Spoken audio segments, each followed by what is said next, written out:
Hello students, we have been studying about the basics of immunology in the regular classes.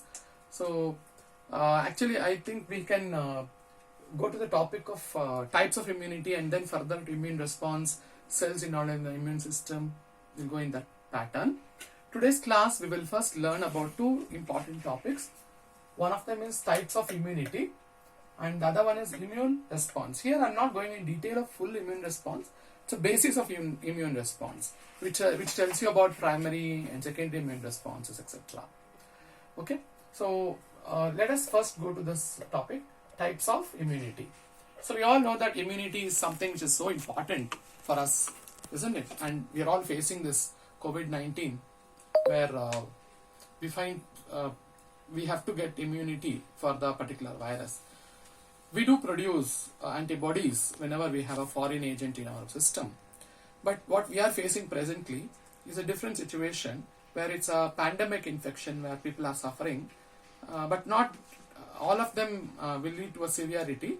A few cases only will lead to severity. Okay, so I think it's apt what we're discussing about the topic here. Okay, we have two types of immunity, the innate immunity and the acquired immunity. Innate immunity is something which is present in our body. As a Homo sapien, we do have certain barriers. Okay, we'll be discussing that.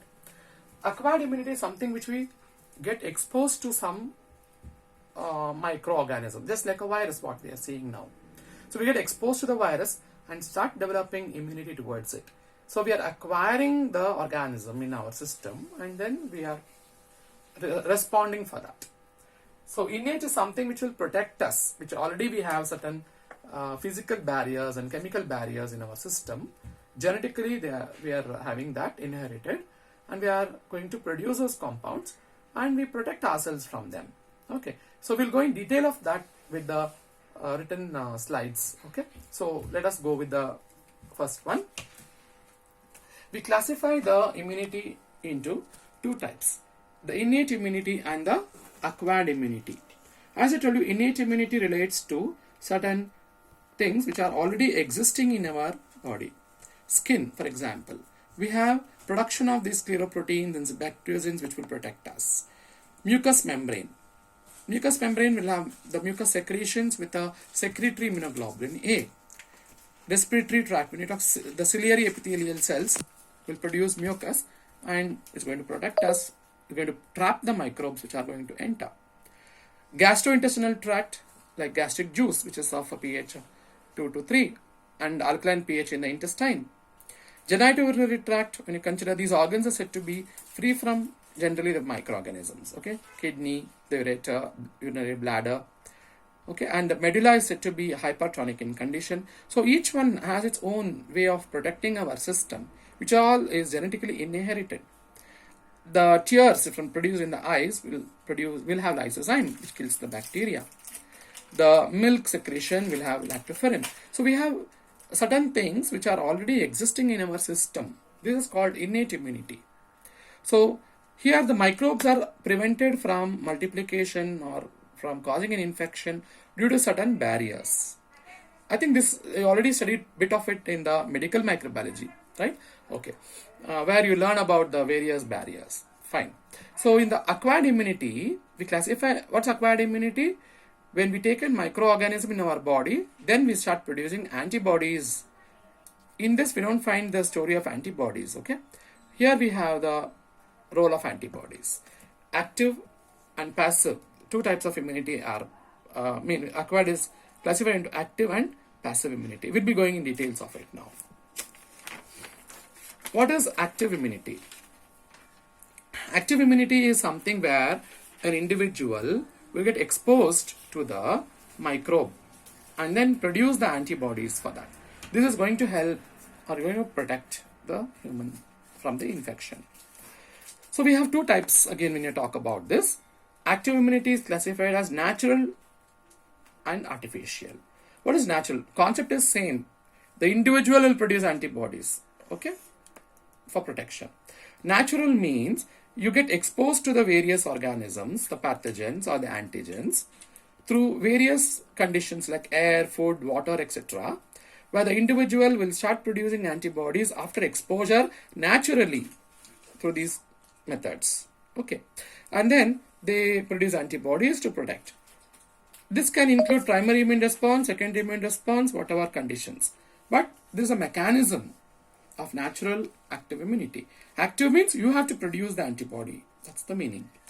It can be for a lesser period of time in case of, for example, pneumonia and influenza. It will take for many years in case of diphtheria and tetanus. Okay. Anyway, when you come back to the other type, that is the artificial active immunity, we have to take the vaccines. Vaccine in the sense here, the antigens, it can be a virus, it can be a bacteria, which can be inactivated or killed or a live one, which man has made as a preparation and given in the name of a vaccine. That individual, whoever is given this vaccine, will start producing antibodies actively. And those antibodies will protect the child or a human who's got vaccinated. So my topic is not vaccination here, of course, but I'm trying to tell you that an artificial immunity is where, artificial active immunity is where you have to give these antigens readily, and the individual should produce the antibodies for that. Cholera, tuberculosis, plague, polio, smallpox, MMR, DPT, these all are some of the various bacteria, viruses which are going to be given for an individual to develop immunity by producing different types of antibodies. So we all would have been given these. So we'll have different types of antibodies in our system for protection. This is called as artificial active immunity. I think you got it. Natural means you're going to expose naturally. Artificial means you are making a preparation and giving it. But remember, active immunity means irrespective of these two, a person should produce the antibody by himself. We are not giving an antibody directly. I think you got it. Okay. So we are only going to give the specific antigens. You might get exposed by chance, or you will be given purposely. Okay, you got it. That's the meaning of an active immunity. Coming to the passive immunity. Passively you are giving antibodies. Directly you are giving antibodies to a person for protection.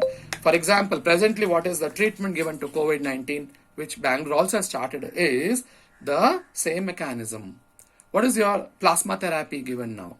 Plasma therapy means the person who got infected by the COVID-19 has already started producing antibodies. You collect those antibodies from the plasma from that individual, which will have the antibodies of COVID-19 as an example. And you give it to the person who is just infected or who is in the process, so that they'll protect from the disease. You're not giving it beforehand.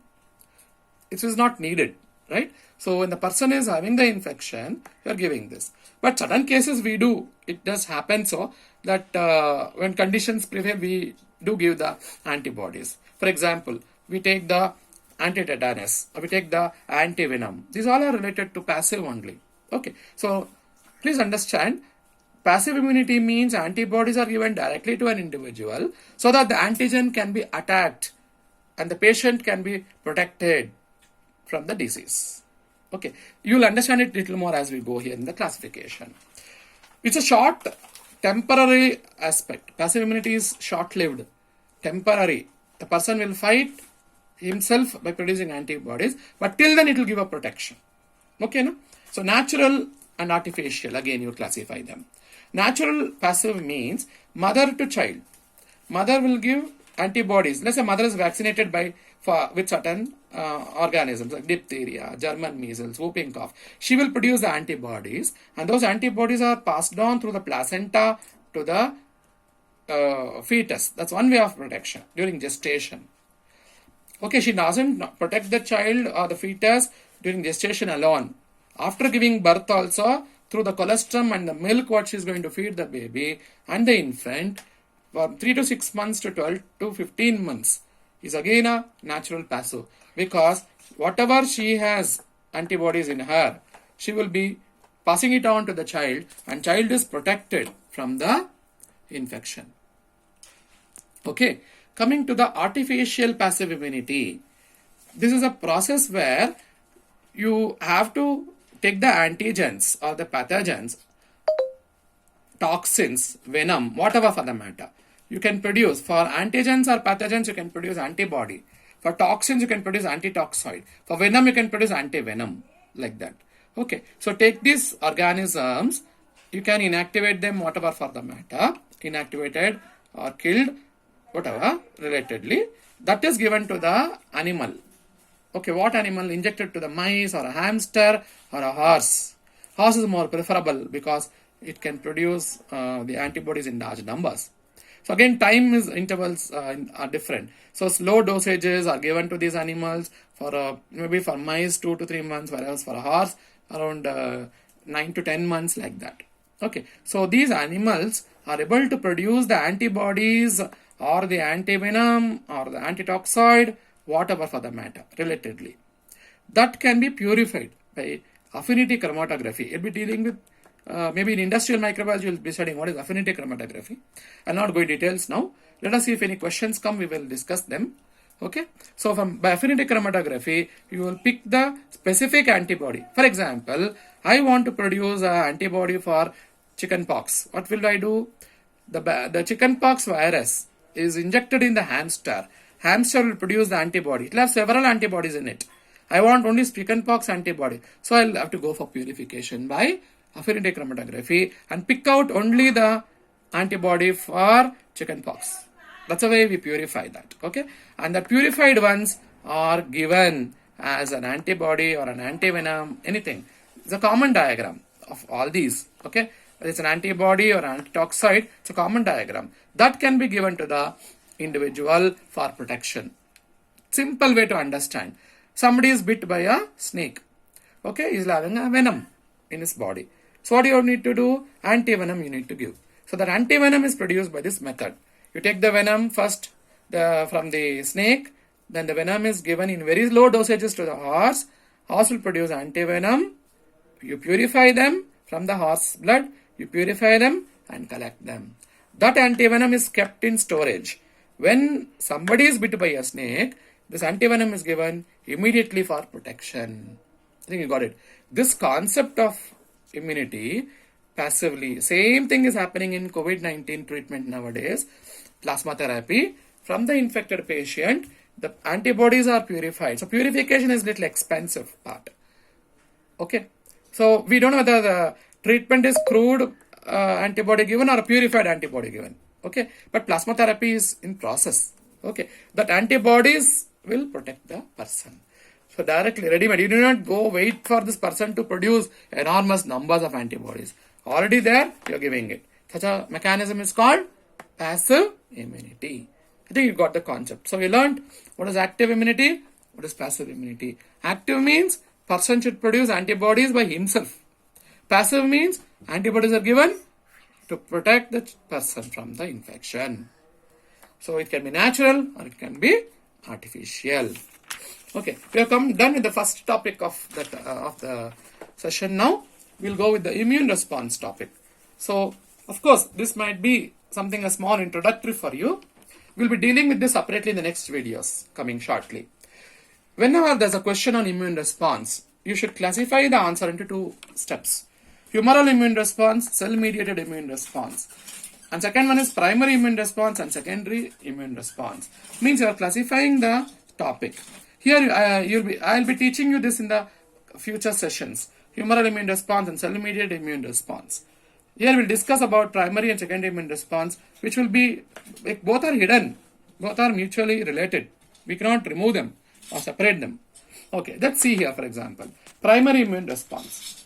The antigens which are there, which can be given actively, which can be given passively or actively, whatever, to the individual, they start producing humoral immunity, humoral immune response, wherein the formation of plasma B cells, already discussed in the class, B cell internalization, plasma B cells, role of complement system, okay, they start producing the antibodies. So antibody titer means what? Levels of antibodies. First, whenever the antigen is given, it will have a lag phase, it will take some time. Then it will increase like anything, it's called logarithmic phase, and then it becomes stationary. So to reach a stationary phase, the antibody titer will be checked for any individual. It takes around 14 days to reach the peak and become stationary. So primary immune response has a larger lag phase, please do remember that. There's always formation of memory cells. This is a concept which will be dealt in. It will happen. Okay. Levels of, when you come back here, I classify the same: lag phase, log phase, and stationary phase. Okay. So whenever any infection occurs, the levels of IgM is always high. Later on, the IgG also adds in. Please do remember this. So this is a introductory for what is meant by primary immune response. We'll be dealing with complement system in separate class, humoral immune response also, and cell-mediated immune response also. This is only a immune response introductory. What is primary? What is secondary? Primary means first time exposure. What is going to happen? Let's say somebody is having a COVID-19 infection. What is going to happen? They will activate, they'll show all these concepts. It will take a lag phase for the antibody production. Then it will increase, then become stationary. So around quarantine also matches with this, if you see, around 14 days. Okay. So one will start fighting against a disease. So this is a primary immune response. Okay. Yeah. Secondary immune response mean the second exposure. Okay.